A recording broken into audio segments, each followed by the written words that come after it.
Halo, selamat malam semua saudara-saudari seiman. Sebelum kita belajar tentang baptisan, mari kita satu dalam doa. Terima kasih Tuhan, kami sudah belajar ada 7 kebenaran-kebenaran seharusnya dilaksanakan di dalam gereja setempat. Dan kita akan belajar apa itu yang eh, prinsip-prinsip yang seharusnya eh, direncanakan dan harus dilakukan di dalam gereja setempat. Kami serahkan waktu ini kepada Roh Kudus. Jadi Roh Kudus akan membimbing hati-hati kami. Kami bisa mengerti apa makna di dalam baptisan. Kami berdoa dalam nama Yesus Kristus. Amin. Apa kabar di sana? Apakah di sana masih, apakah itu musim hujan atau musim panas? Ya.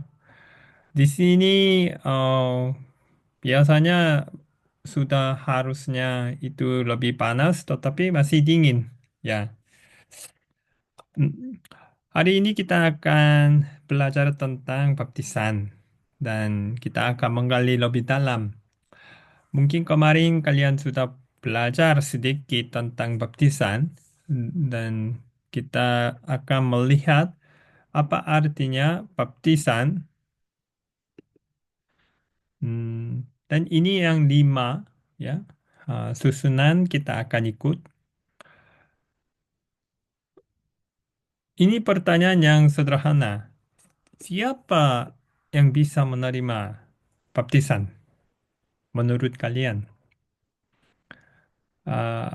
Mungkin saya beberapa kali diundang untuk baptisan bayi. Mereka mengadakan pesta dan pendeta datang dan membaptis itu bayi, anak kecil sekali. Tapi saya disitulah sedikit bingung. Apa artinya itu baptisan? Ya. Dan kapan bisa dapat baptisan? Ya. Di, disitulah saya seperti, oh, mungkin perlu mengajar tentang baptisan itu adalah apa? Dan ada apa artinya baptisan bagi secara pribadi? Dan setelah itu kita akan melihat tahap demi tahap bagaimana Tuhan merencanakan bagi orang percaya dengan baptisan ini.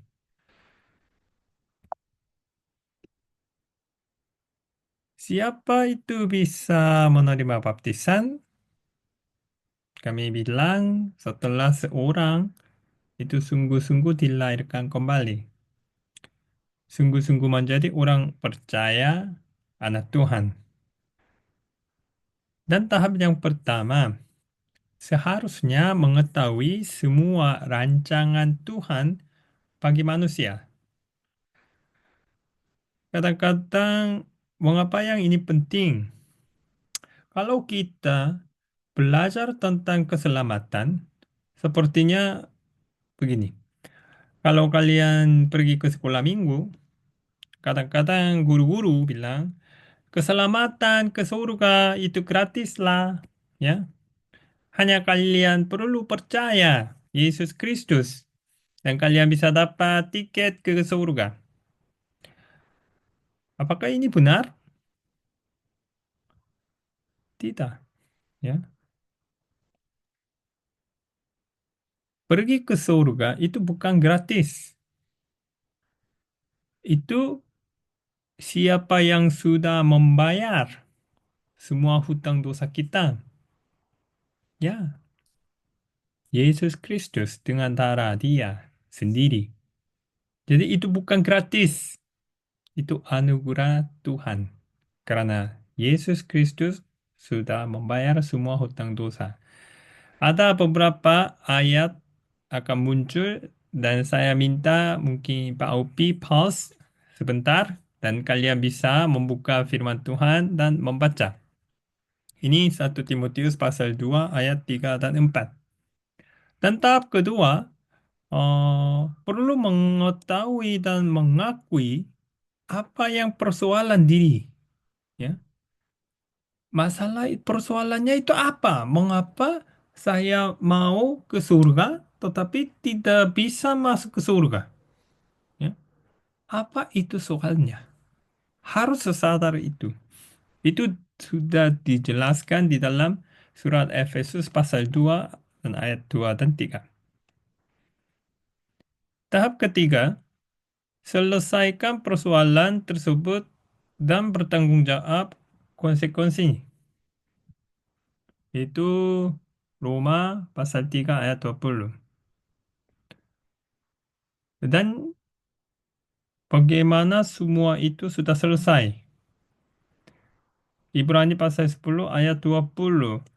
Dan disitulah kita sadar bahwa kami lahir sebagai hamba dosa, tapi saat Yesus mati di kayu salib, semua dosa sudah ditebus dan identitas jati diri kita, ya, dari sebagai umat yang kegelapan dan pindah ke hidup, dari maut ke hidup.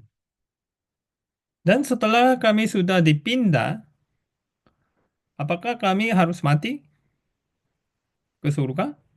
Sungguh-sungguh tidak. Kami masih hidup di dunia.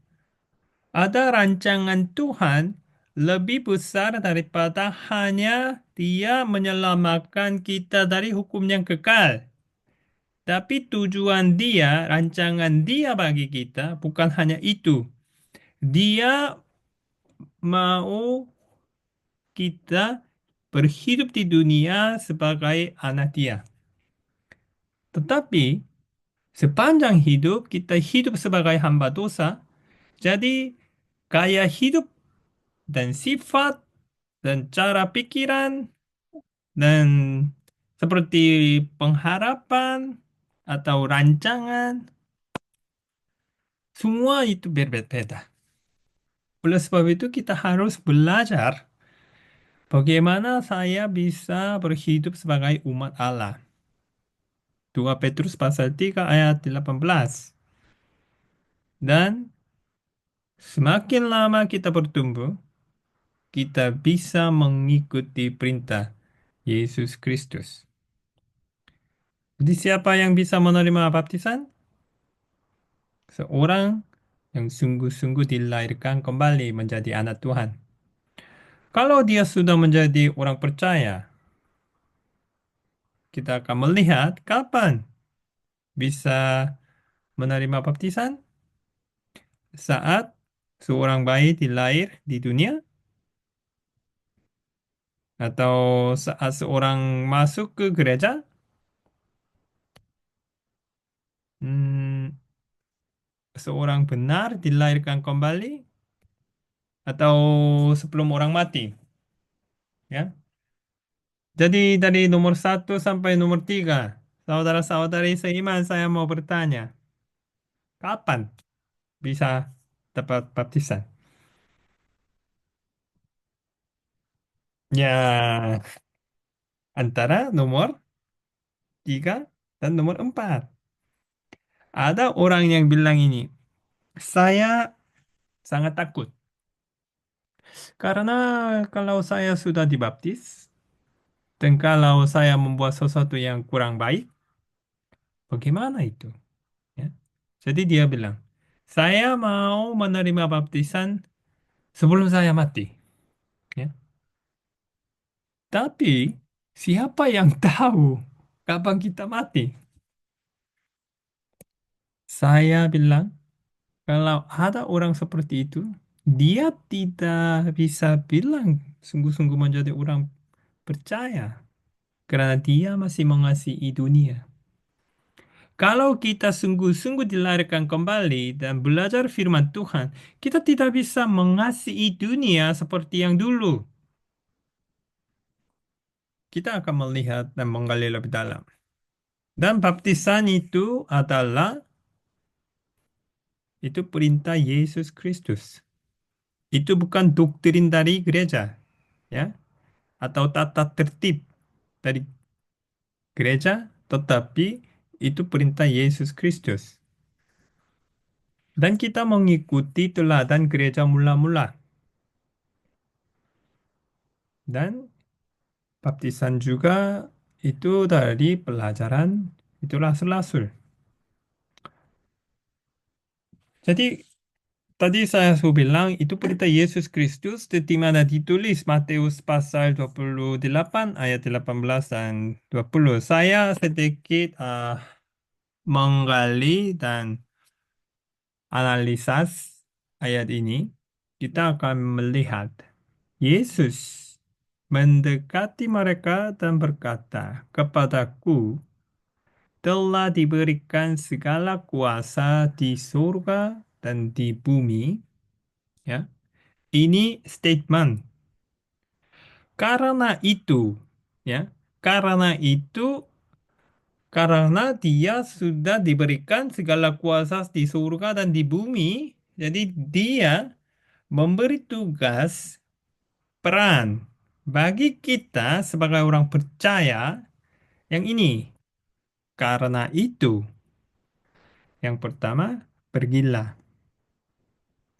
dan jadikanlah semua bangsa muridku dan ketiga, baptislah mereka dalam nama Bapa dan Anak dan Roh Kudus dan ajarlah mereka melakukan segala sesuatu yang telah kuperintahkan kepadamu.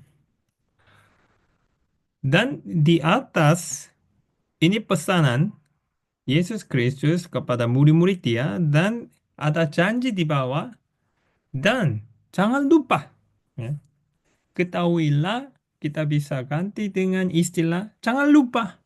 Ya, ini penting. Aku menyertai kamu senantiasa sampai kepada akhir zaman. Ini perintah Yesus Kristus. Jadi ada empat Yesus Kristus mengi, ah, memberitahukan kepada murid-murid. Yang pertama, pergilah. Dan yang kedua, jadikanlah. Dan yang ketiga, baptislah.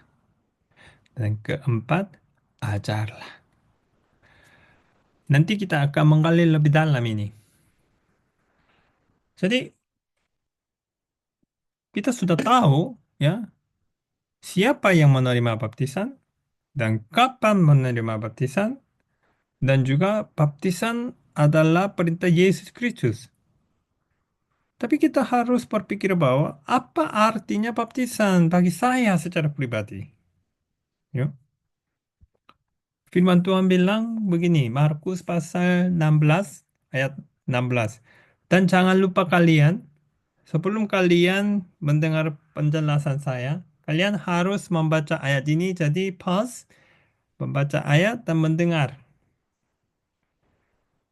Baptisan adalah tindakan ketaatan pertama yang ditunjukkan oleh orang yang telah diselamatkan kepada Allah. Tidak ada yang sesuatu yang kita menunjukkan kepada Tuhan bahwa saya akan menaati Tuhan, ya, sepanjang hidup saya selain baptisan. Mau apa? Bagaimana kita diselamatkan dari hukum yang kekal? Kita mendengar, ya, dan apa yang itu terjadi di dalam hati kita, pasaha kita mendengar, percaya, secara langsung kita menjadi orang percaya, ya. Dan bagaimana kita bisa membuktikan bahwa, ya, kita sudah menjadi orang percaya? Baptisan, ya. Kita mengumumkan bahwa kita sudah menjadi orang percaya. Dan Kisah Para Rasul pasal 2 ayat 40 dan 42 itu berarti mengakui iman sejati seseorang kepada Allah dan gereja melalui baptisan. Memang ini komitmen, ya. Oleh sebab itu, saya sudah bertemu seseorang yang sudah dibaptis waktu dia masih bayi. Dan dia bilang kepada saya sudah dibaptis, tidak perlu lagi. Dan saya bertanya, mengapa? Karena sesuai dengan doktrin aliran dia, tidak boleh dibaptis lagi. Kasihan. Kadang-kadang ada orang mengutamakan doktrin mereka daripada firman Tuhan. Ini yang terjadi gereja Katolik Roma masa dulu. Oleh sebab itu reformasi dimulai, tetapi saat gereja-gereja itu sudah berkembang dan mereka itu menjadi lebih besar, mereka buat tata tertib sendiri dan mereka hanya mengutamakan tata tertib daripada firman Tuhan. Galatia pasal 3 ayat 26 dan 27 ini mengumumkan bahwa Anda akan menjalani hidup Anda sebagai saksi melalui baptisan. Ini artinya. Dan yang terakhir kitab Roma pasal 6 ayat 3 dan 4 berbunyi begini. Melalui baptisan, kita menyatakan bahwa kita sekarang bersama-sama Yesus Kristus. Ya, ada lebih banyak. Tapi hari ini saya hanya ambil 4. Ya, itu secara pribadi. Dan ada keempat tahap-tahap dalam baptisan. Mungkin kalian bisa membaca Roma pasal 9 dan sampai 10.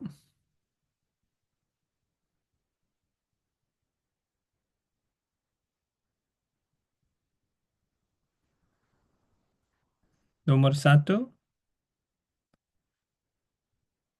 dia seharusnya dibenarkan oleh darahnya. Dan yang kedua, diselamatkan dari murka Allah. Dan yang ketiga, diperdamaikan dengan Allah oleh kematian anaknya. Dan yang keempat, diselamatkan oleh hidupnya. Jadi harus menyadari bahwa dia sungguh-sungguh orang pendosa. Dan setelah itu dia harus mengakui dan percaya bagaimana dosa dia ditebus dan setelah itu menerima baptisan dan berhidup di dalam pengharapan yang kekal. Yang pertama, kita berumah pasal 11. Bukan hanya itu saja. Kita malah bermegah dalam Allah oleh Yesus Kristus. Tuhan kita sebab oleh dia kita telah penerima pendamaian itu. Jadi kita harus melihat tahap demi tahap. Ya. Dan tadi kita sudah melihat Matius pasal 28. Pergilah, jadikanlah, baptislah, ajarlah. Yang keempat, kita harus pergi. Ya, untuk memberitahukan apa persoalan semua manusia yang mereka sekarang punya. Mengapa mereka harus pergi ke neraka sebagai hukum yang kekal? Dan kita harus memberitahukan bagaimana semua persoalannya kita dengan dosa sudah diselesaikan dan apa artinya baptislah. Dan kita harus mengajar firman Tuhan sehingga mereka bisa bertumbuh dalam iman. Jadi yang pertama, pergilah mengingatkan kembali apa artinya pendosa. Yang pertama, Kolose pasal 3 ayat 6 berbunyi begini. Murka Allah kepada pendosa. Dan yang kedua, dulu jati diri kita sebagai hamba dosa, ya, bukan, ya, tidak ada yang kebebasan, ya. Semua kehidupan kita mengandalkan kuasa itu si iblis. Tidak ada kemampuan yang membuat sesuatu yang baik. Dan Efesus pasal 2 ayat 12. Kita tidak ada harapan lagi sebagai pendosa. Dan Kolose pasal 3 ayat 3, kita dari pandangan Tuhan kita sudah mati. Enggak ada hidup. Ya. Jadi lihat empat, ya, kategori sebagai jati diri saat kita pendosa. Kolose pasal 3 ayat 6, Roma pasal 6 ayat 17, Efesus pasal 2 ayat 12, Kolose pasal 3 dan ayat 3. Jadi kalian bisa pause dan membaca semua ayat demi ayat sebelum lanjut. Dan yang kedua, jadi karena kita tidak bisa membuat seseorang anak Tuhan, tetapi kita bisa membawa firman Tuhan dan mengingatkan, memberitahukan kepada mereka semua dosa kita bagaimana ditebuskan. Yesus Kristus datang di dunia ini sebagai anak domba Allah, menghapus dosa dunia. Dan saat dia mati, Ibrani pasal 10 ayat 10 berbunyi begini. Dan karena kehendaknya inilah kita telah dikuduskan satu kali untuk selama-lamanya oleh persembahan tubuh Yesus Kristus. Apa artinya satu kali selama-lamanya? Ya. Mungkin kalian sudah belajar dari gereja sebelum kalian menjadi sungguh-sungguh orang percaya. Kalau kalian membuat sesuatu dosa, dari pelajaran mereka, apakah kalian bisa masuk ke surga? Atau harus mengakui dosa kalian? Sebelum kalian mengakui dosa, kalian tidak bisa masuk surga. Saya kurang tahu apa pelajaran yang kalian dapat. Tetapi sesuai dengan firman Tuhan, satu kali selama-lamanya. Dan setelah itu, kita harus memberi baptisan. Tetapi ada beberapa eh, kasus-kasus yang saya sudah dapat. Yang pertama, ada seseorang yang dia sudah menjadi orang percaya dan dia sudah belajar tentang apa Alkitabiah baptisan. Tetapi dia sengaja menolak. Mengapa? Karena dia sudah menerima baptisan yang dulu, ya. Jadi dia berpikir saya tidak perlu dibaptis lagi. Dan saya melihat bahwa kalau dia sudah tahu apa artinya Alkitabiah baptisan, tetapi kalau dia tidak mengikuti, dia hanya mengandalkan pikiran dia. Saya melihat kehidupan dia, pertumbuhan iman sangat susah. Ya, ya. Saya bisa bilang kasihan sekali. Dan akhirnya saya melihat bahwa dia juga sendirinya bingung, ya. Karena dia mengasihi dunia, walaupun dia mengakui dia sangat mengasihi Yesus Kristus, tetapi kehidupan dia tidak akan berubah. Inilah waspadalah, ya, peringatan dari Rasul Paulus. Roma pasal 6 ayat 11. Demikianlah hendaknya kamu memandangnya bahwa kamu telah mati bagi dosa, tetapi kamu hidup bagi Allah dalam Kristus Yesus. Kalau kalian sudah dibaptis, benar-benar, seharusnya ini terjadi. Kalian telah mati bagi dosa, sebab itu hendaklah yang pertama, jangan berkuasa lagi di dalam tubuhmu yang fana. Ya.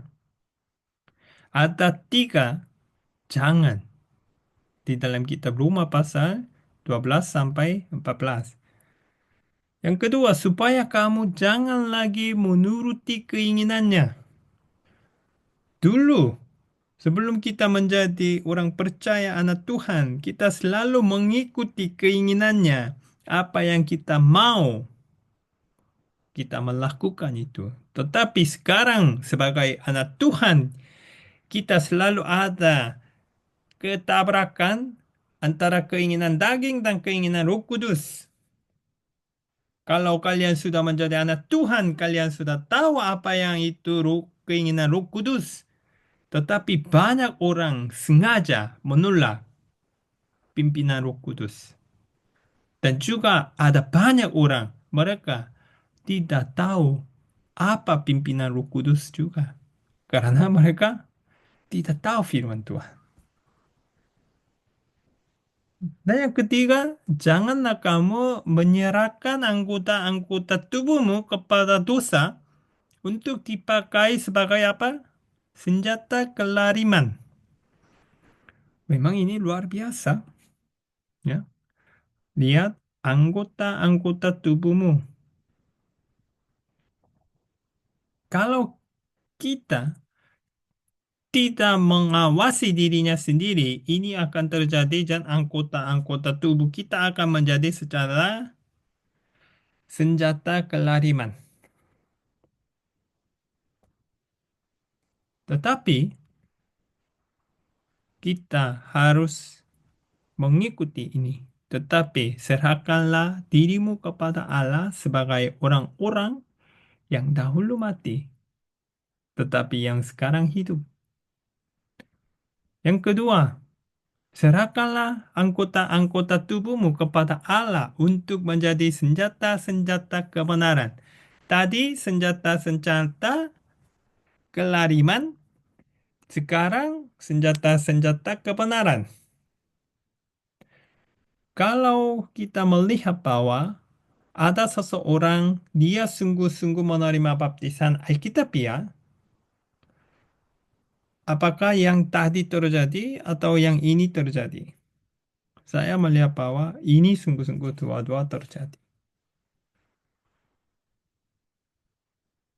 Dan ajarlah. Ini 2 Petrus pasal 3 ayat 18. Tetapi bertumbuhlah dalam kasih karunia dan dalam pengenalan akan Tuhan dan Juru Selamat kita Yesus Kristus. Baginya kemuliaan sekarang dan sampai selama-lamanya.